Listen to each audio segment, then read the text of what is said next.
and welcome to the Wellness Hub podcast, a show dedicated to uncovering the future of healthy living. Each week, we aim to bring you content that supports your personal health journey through insightful conversations with amazing guests. We explore various topics ranging from healthy eating, technology, fitness, mindfulness, and more.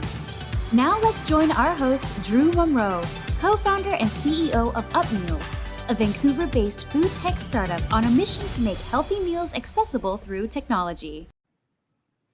Hello and welcome to the Wellness Hub. As always, we are thrilled to have you with us for yet another edition of Wellness Wednesdays. Every single week, we're hosting amazing guests discussing important topics ranging from entrepreneurship and technology to health, wellness, fitness, and mindfulness. And as always, we hope you find these conversations useful and helpful on your own wellness journey. Let me start tonight by asking a question. How many of you are in a solid, stable, but perhaps unsatisfying job? Do you feel like you have an idea, something you're passionate about, but you're scared to take that leap and leave the safety and stability? And what if the thing that you're passionate about is in a completely different industry from the one that you currently work in? Where do you start? Well, our special guest tonight is going to describe exactly how he did that, and over the past several years has built a thriving company in the food tech space. Tonight, he'll be sharing his insights on how he left his well-paying finance job to follow his passion and co-found his food startup, Nutrimeals, that's based in Calgary. Over the last several years, our special guest tonight and his team have built this company from the ground up, now helping thousands of customers in Western Canada live happier, healthier lives. If you're sitting in a comfortable but ultimately unsatisfying career and watching this, don't go anywhere. This conversation is for you. And as we discuss these important topics, a reminder, please comment with your questions on Facebook, on YouTube, on Instagram, wherever you're watching. We will be answering audience questions all throughout the show. Without further ado, please welcome our special guest this evening, the co-founder of Nutrimeals in Calgary, Alberta, Sam Hale. Sam, welcome to the Wellness Hub. Awesome. Hey, Drew. Thanks for having me on this evening. I really do appreciate the opportunity. My pleasure. We're happy to have you here for this great conversation. I want to start a little bit about your background and your education. So you studied finance and international business at University of Lethbridge, and you're a financial analyst by trade. So talk to me about how did you go on this journey to co-found Nutrimeals? Was this always something you wanted to do, or tell our users how this came around? Yeah, so to be honest, it was never really in my scope to become, a food tech company owner. What we were kind of originally thinking, well, at least what I was originally thinking, is that I would go into some kind of field like investment banking or private equity or things funding these kind of businesses, right? So that would have been really interesting for me. However, what I started learning through my degree and through working corporate jobs is that I like doing certain tasks. And what I really liked doing was actually building a company and then understanding the numbers behind it and what it would take to kind of grow a successful one, whether that be the unit economics of one stream of revenue versus another, or even going into detail of like marketing analytics on customer acquisitions, lifetime values, and things like that. So what I started doing was combining both what I really enjoyed, which was the financial aspect, marketing aspect, and then we kind of felt this opportunity in the air for creating a space where convenient food and healthy food existed together, which we found we couldn't see that necessarily right in front of us. So my partner and I decided to, in our last year of university, take kind of a step out, explore this option, and then through my years of working in corporate, we built it kind of like as what you would call a side hustle. I'm not really into the slang, but then once I was in the groove and got really passionate about kind of solving this problem, I decided that it was kind of my route to take, and I really wanted to see where I could take it because, like you said, when you grow a business from the ground up, there's a lot of things you learn along the way, and it was really interesting to kind of bring my experiences to the table as well. Amazing. And tell me a little bit about your experience now living. You lived in Japan for a brief period, the world capital of automated retail experiences. How did Japan inspire you, and what lessons did you take away from your time there? Yeah, so what I found is that everything is really efficient in Japan, whether that be the bullet trains, even the standard transit, but especially the purchasing, right? So whenever you wanted something, there's basically a kiosk or a vending machine, I guess you could say, that sold that exact product, whether it be an umbrella, beer, cigarettes, whatever that person needed. And I figured that okay, well, if it works there, why can't it work here? And I think one of the troubles or one of the kind of frustrations that we face is that it hasn't been that widely accepted here. So I kind of wanted to be part of that transition where people can start understanding that you can get a quality product from a vending machine. It doesn't have to just be chips and pop and things like that. Yeah, I know from experience. I mean, there's a frightening amount of things that you can get from vending machines in Japan, and just using them is just part of the culture.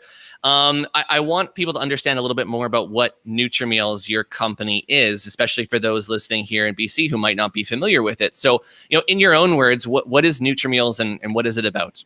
Yeah, so we are exactly that. We're a platform and a place where healthy eating and convenience coexists. And we started out actually before the vending side was actually to be direct-to-consumer e-commerce store, which is still our primary business. Then we decided that we wanted to kind of reach a different kind of retail market, which was still direct-to-consumer, but happened to be on the automation side. And what we did with that was created an app that allowed users to view their smartphone, look at the inventory, reserve meals, and pay all through their smartphone. And what we decided was we wanted to follow that suit. This was even before pre-COVID and contactless. But the reason why we wanted to kind of be innovative in this space was because in Japan, most of the currency and the transactions are still cash-based, whereas here it's not so much. So we really wanted to push transactions that were contactless even before COVID. We have also started exploring other brands as well. We sell not only the Nutrimeals brand product, but we also partner with great companies, mostly local, that sell maybe an energy tea like Revita. We have remarkable energy balls, trying to work with the consumers and kind of also the partners and other local businesses to kind of really create a space where we're inclusive and also have a little bit of something for everybody. And so, you've got this really big vision, and you and your co-founder as well. And, there's another person that exists with your exact same job title, which, I'm sure we'll introduce her throughout this interview. And so talk to me a little bit about your relationship with the co-founder of Nutrimeals. How do you two coordinate yourself and be sort of like a unified force to drive this great vision forward? Yeah, well, a relationship for us goes both ways. We're life partners and also business partners. So that's a very unique situation to be in. It's hard to really separate the two, but from a business partner perspective, we're really good at have offsetting skills. Although we both studied the same thing in university and had a similar background, what Grace really found that she was good at was managing people, relationships, and running the operations. She had that kind of passion for working in a kitchen environment, producing meals, whereas I did not, but I wanted to build this company and have an e-commerce and a technology play. So there's definitely synergies between us as well. I think one of the important things is if you want to separate relationship and business, one of the things I always say is if Grace is having a tough day, is this, she needs support or do you need a solution? And usually if it's business related, she needs a solution. If it's personal related, she needs support. So luckily we've learned through our business and through our relationship when is appropriate to do certain things. So that's basically how we've kind of unified together in personal life and business. And so, and as a co-founder, I mean, for each of you, this question could be asked. I mean, it's so tough to not to get bogged down in both the day-to-day of keeping the business functioning, but also keeping yourself focused on that vision, those scale pieces and those big things. So, what keeps you motivated to be putting in all these hours and doing all this great work? What's your reason for being a part of this Nutrimeals vision? Yeah, you said it perfectly. So, of course, I prefer working on the business, and like I was kind of mentioning, Grace is more in the business, so that kind of differentiates the where we're going and the where we are. To be honest, the motivation is actually probably just not working for someone else and building their vision. I want to build ours instead, kind of thing. That's probably why I work harder for obviously a lot longer, and also it's more fulfilling for me. Like, don't get me wrong, there's a place for everybody in the corporate world if that's what you like doing. But for me, what I found is just that when I worked the corporate, I was still doing Nutrimeals on the side anyway. So it was about 40 hours and 50 hours split between either direction. And then what I realized is that, hey, if I was really putting that additional 50 hours into my business, it could thrive a lot more. So that's when I decided that it was time for me to kind of walk away and, explore my options for myself. And then I was never really relying on anybody else for my position. I'm just, I'm my own motivation to bring in more revenue, to be able to pay our employees, to, just become a good business owner and hopefully a successful entrepreneur. And you touched on something that I want to focus on a little bit. You've spent time both in the corporate world and now you're in sort of the entrepreneur circle. So in your opinion, what are the biggest differences between those two worlds? And I think that's a distinction that's important for a lot of our listeners who maybe are listening to this and are really fearful or scared of making the jump like you did. Yeah, and I think that's a good quote. I think Richard Norton quoted this. It's like a lot of people in corporate, they may have 20 years of experience, but it might be 2 years of experience 10 times over. Whereas being in the entrepreneur world, when you're wearing so many hats, you have a lot more opportunity to try different things. Like I never thought I would be doing, marketing as well as the accounting, the financials, let alone, mopping the floors when I had to or cooking on the line, which that wasn't really my thing, but that's where we started. We had to build up the company from where we were. And now luckily we have awesome employees that can take on those roles. So, I mean, when it comes to the corporate world, I don't necessarily like routine and repetition. And if I was planted in a position for too long, I don't think I would feel fulfilled. And that's maybe what happened. I was kind of getting a little bit bored, you could say.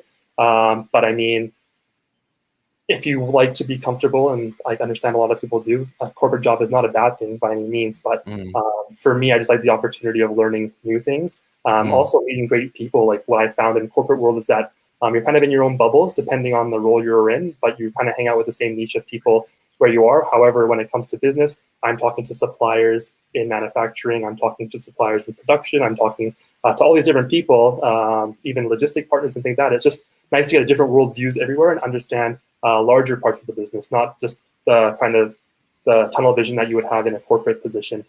So you are, in other words, you are fully embracing wearing like all of those different hats of being a business owner versus being in one hole, one peg in one hole, so to speak. Would that be an accurate summary of your work these days? I think for now, luckily we are in the position where we're hiring people to kind of take on some more of those responsibilities, which is what goes back to what you said earlier, is balancing the working on the business and working in the business. So when we can delegate those tasks to other people and make the business more efficient, obviously there's going to be growth involved, which is what I'm really looking forward to. But yeah, I like having my hands in the cookie jar, I guess you could say. And so, you've had a lot of great insights so far from both the corporate world and the entrepreneurial world. So in your own words, what would be the biggest pieces of advice you would give to somebody who is in that corporate world, has an idea, and is just not sure where to start or is fearful of taking that plunge into, turning a side hustle into something they're committed to? Yeah, first of all, I would say don't rush into it. I think a lot of people, they get really passionate and they can make irrational decisions. I know passion is a very key aspect in entrepreneurship, but I think you really have to make sure that the business model that you're starting is going to make sense. You want to make sure that you have your ducks in a row before taking the plunge. And not only that, I think you should still really respect and appreciate the experience you got from your corporate job. I mean, it's very easy to burn bridges, and I don't think that would be a good way to leave.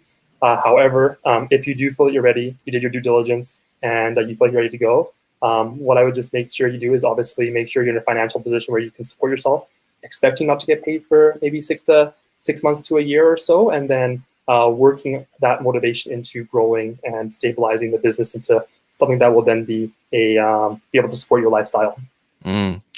I want to ask you about something else that I think a lot of entrepreneurs struggle with, especially first-time entrepreneurs and even very experienced business people. I want to ask you about imposter syndrome. And this is very common with someone, especially going into a different field. So, have you experienced this, and how do you process it, and how do you deal with it? It's actually funny you were saying this.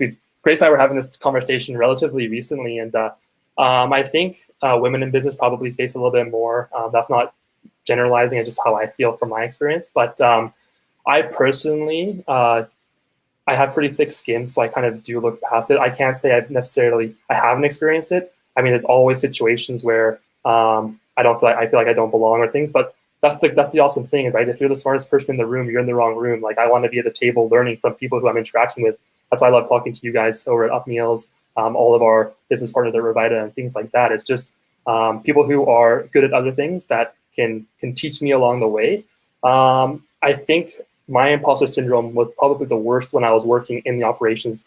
I had no experience as a line cook. I had no experience how to cook anything. And there I was kind of helping the team out along the way when I had to. But I was more than happy to jump on the dishes. I didn't feel like an imposter there. But I was just kind of just doing whatever I had to do to make it happen. And in the end, that's kind of what you do as an entrepreneur. I'm sure you know, like you have to kind of jump in and help when it's needed. You're not too good for any job, and if it's your company and your livelihood on the line, like you're not going to let anything stop you. But yeah, basically, imposter syndrome. I think I probably do experience it. What I do is I just put it to one side and kind of try not to think about it. I'd love to hear your take on that, Drew. Well, I think you summed it up perfectly in that it's not something, in my opinion, someone who struggled with it just like you did at various times in my career, it's not something that you can expect to simply go away. It's something that just evolves, and you have to develop a coping mechanism with how you handle it and how you process it in a healthy way. I've talked to CEOs and business owners who are running $100 million companies who are still feeling like, what am I doing in this job, right? And they've built it all themselves. So it never fully goes away, is my take, and that your challenge is figuring out how you react to it and how you come to the table and use it to make you better. And I think you've hit on a lot of those points as well in your own way. But everyone has their own way of processing it, and it's a real concern and something I always love to get every entrepreneur's take on. So thank you for providing that. I want to ask you quickly. You've touched on the vision. You're a very visionary sort of guy for being so technical and financial, which is impressive. What does the future hold for Nutrimeals? Where do you see this company going in the next 5 years? Yeah, the next 5 years obviously is a long way out, and who knows? The future holds a lot of kind of questions. But when we kind of look at our vision, we usually look about 3 years out, and what our plan is to really by the next year or so really saturate the Canadian market, and we would love to expand our model out into the United States. I'm not going to say that's going to be an easy task. There's going to be a lot of competition down there, a lot of obviously meal prep companies or food tech companies. But I think that we would want to be starting our global expansion by that time, and hopefully increasing our productivity quite a lot.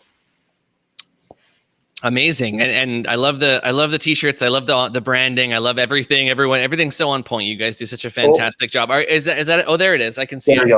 Is that a sweatshirt? This is the fall. This is like the fall collection. I don't know. Here in Vancouver, it's like 30 plus degrees. I don't know if you saw it. We have a heat advisory.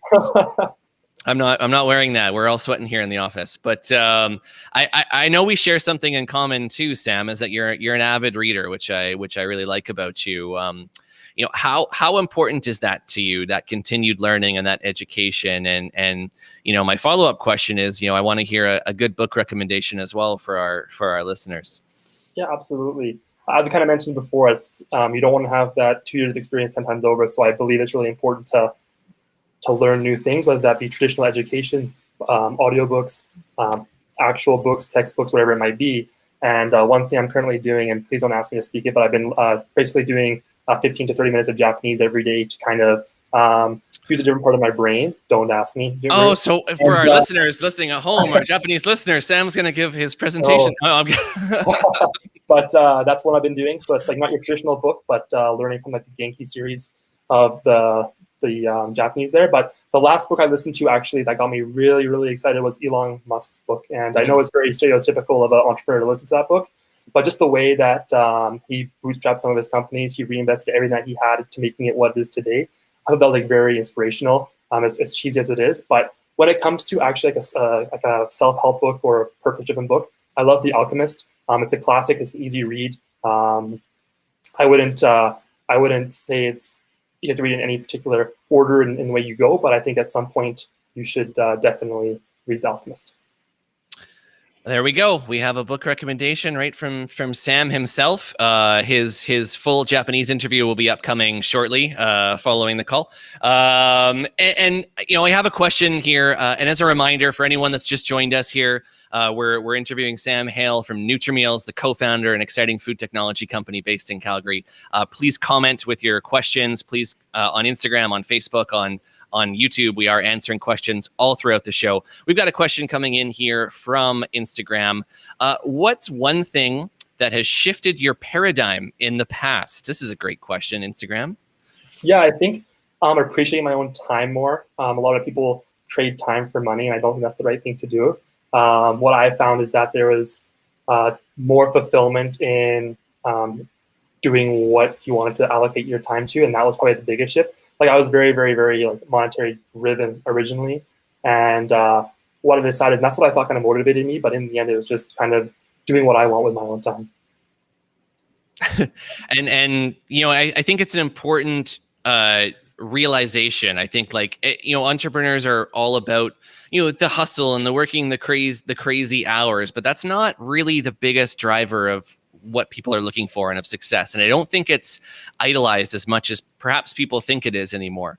Being in control and making the most of your time, I think, is a super valuable skill for an entrepreneur to have, especially early on. No one's questioning that you got to put in a lot of work, but being smart about how you do that work to preserve you, to build a long-term company is super important. And we've got a fantastic question now coming in from YouTube. What is the biggest lesson that you've learned in your time as an entrepreneur? Yeah, this is going to be corny again, and it's going to go back to one of Stephen Covey's book, and it's like seek to understand before seeking to be understood. And before I was quite hot-headed, and I would not necessarily, I guess you could say I was stubborn and a little bit impatient. What I've learned through entrepreneurship is that, hey, great things take time. I need to really understand things first before I kind of jump in. And some of the time before I learned that, obviously I did things on the fly, and I process things quite quickly, which, as you can tell by my speech, I probably do still process things quite quickly. But yeah, I think that would be the biggest thing that I've learned, is just that it will come. It will come. Patience. Yeah, patience. It's a virtue, but not something that is very common in entrepreneur land, especially in startup land. But important. Very, very good insights. Look, we've got a question coming in from Instagram again. I think Sam, you may have triggered some of our listeners with your Japanese reference there. We've got, what is your favorite Japanese book? To be honest with you, I don't read Japanese books. I'm just using these books. But I'm using the book to learn. Like, it's like a Genki, so it's in levels. So the Genki book teaches you how to read and speak Japanese and understand it. Whereas I don't have the skills yet to fully complete a Japanese manga or something like that. Right? Okay. Well, we're gonna have more Japanese questions now for your next interview. So something to look forward to. We're gonna get to a couple more questions here. We've got a question coming in from Facebook for Sam here. Do you believe there is some sort of pattern or formula to becoming a successful entrepreneur? And how did you overcome your fears and challenges that you encountered being an entrepreneur? Great question, Matthew. Thank you. Yeah, thanks, Matt. I'm just kind of reading the question over here so I understand it again. I don't think there's necessarily a pattern. Drew and I were having a conversation the other day where things can get to the same result in different kind of organization of pieces. So I don't know if there's necessarily something that you can replicate each time, but I definitely do think that with experience, you'll be, and obviously bring some of that to the table and bypass and be more efficient and get there a little bit quicker. Fears, yes. So one of the fears I had was obviously job security, and that's probably a tough one for a lot of people that are leaving the corporate job. I don't think I ever really got over it until I actually handed in my notice, but I knew it was the right decision as soon as I felt like the sense of relief and kind of like a weight off my chest, and I knew that I was going to be a lot happier after. And the best thing is, you have to remember, Matt, is that let's say you quit your job and you don't burn bridges, right? But the worst case scenario is always going back to that steady corporate life. And to be honest, like, that's a pretty good worst case scenario to have if you look at our global society. Yeah, and I think that's a really important point that you made, Sam, is that I think sometimes people really amplify that worst case scenario in their own minds, where like, oh, if this doesn't work, it's going to be the worst possible thing to happen to me. But if the worst possible situation is that you maybe go back to a steady paying job full time and figure out maybe where you went wrong, but you also have learned so much, that's not, as you said, that's not a bad worst case. So, I think people amplifying that risk is a big reason why a lot of people don't take that jump. So thank you for touching on that. And we've got another question coming in here from YouTube. We'll get to a couple more.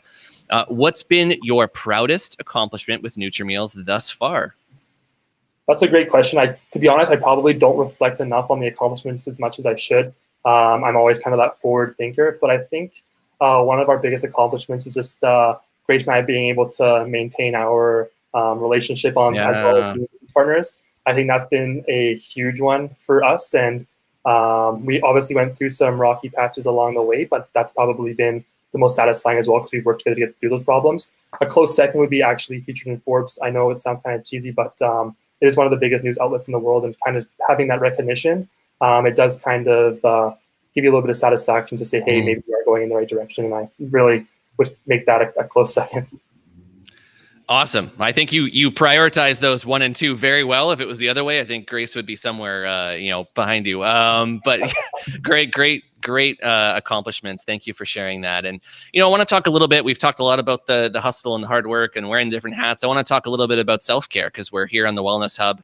That's one of the topics we love to chat about. I'd love to get your take. How do you practice self-care as a busy entrepreneur with so many things on the go?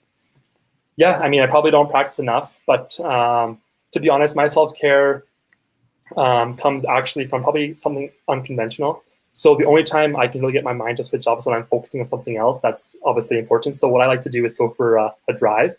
What I'll do is I'll put my music on, go for a drive around the city or to a little nearby town or something, just to get my mind off of things. And then it kind of clears the air. And that's part of the reason why I chose Japan to be one of my top priorities for my schooling, was because I have a really big passion for Japanese cars. So if you have any questions about that, please feel free, but not the language. But that's what I decided to do kind of as my self-care. I do the regular things as well. Like, I eat relatively healthy. I'm a kind of an advocate of our product, and I kind of do make sure I eat to accordingly, and as well as I'll work out when I can. But I can't say I go to the gym 5 times a week. I'm definitely not that consistent. But I kind of... The most honest person you've had on the podcast. No, I'm just kidding. Yeah, definitely driving is my number one. Driving. Awesome. I think we're going to get flooded with Japanese car questions here briefly. So I'm going to move on to a question here. We've got actually a really great question. You have a very interesting insight for this, but I'd love your insights just in general. What are some good indicators that going into business with somebody is going to be a good venture? Sure. I think one thing that has to be done is there has to be almost an equal amount of effort, because obviously there's always going to be some kind of grudge if one person's working much harder than the other. I don't think that would necessarily be a good thing to venture into a business together if you already had hard feelings. I don't think that would be a great idea. Another thing would be to find someone that has like opposing skill sets. You don't want too many chefs in the kitchen, right, Drew? So you want to make sure that, hey, if one person's good at the numbers, then you want to make sure the other person's good at marketing or something like that. And you want to be a good team. You don't necessarily need 2 of you working on the same projects, because dividing and conquering is obviously a very efficient way to scale your business. However, it is also nice to have business partners who are competent in the same areas. So when you are explaining things, they do grasp the concept quite quickly. One thing I do want to mention is obviously mixing pleasure or friends, like pleasure friends, with business is going to be a very hard task. So don't ever hire someone that you can't fire. I think that's probably a good way to live by. Great insights there. Amazing. Yeah, our audience is getting a ton of value from this conversation. Tons of questions coming in, which has been fantastic. We often, every interview here on the Wellness Hub, it's always very different. We ask tons of questions. We get really great conversations. There's one question that's always the same, and I want to know, Sam, what is your favorite go-to meal? My favorite go-to meal, to be honest, it changes on the day, but right now I'm honestly craving crepes. I could... Interesting. Okay. Yeah, like I'm a big carb guy, so if the choice is mine, I would love to eat a plate full of like lemon sugar crepes. I was going to say sweet or savory. What fillings are we topping here? Sweet. A sweet crepe. Okay. Unique answer. Unique conversation. Sam, where can people go to find more about Nutrimeals, about the great work that you're doing? Awesome. Yeah. Thanks. So obviously, with a plug here, we have our website being nutrimeals.ca. That's also the same as our Instagram and Facebook. But if you want to connect with me directly on LinkedIn, I'm happy to do so. It's Samuel Hale. And I'd be happy to have any kind of conversation offline if there's any more questions coming through and you didn't ask them, if you were too shy or, whatever it might be. I'm happy to talk to you one-on-one as well. So also, yeah, thank you for the time today, Drew. I really appreciate getting to know you and also your audience through these great questions. And I'm looking forward to kind of continuing this relationship. Well, thank you so much, Sam. It was an absolute pleasure to have you here and to share your insights and your experience with our listeners. Ton of value from this conversation. Appreciate your time so much. Thank you, and enjoy the rest of your night. You as well.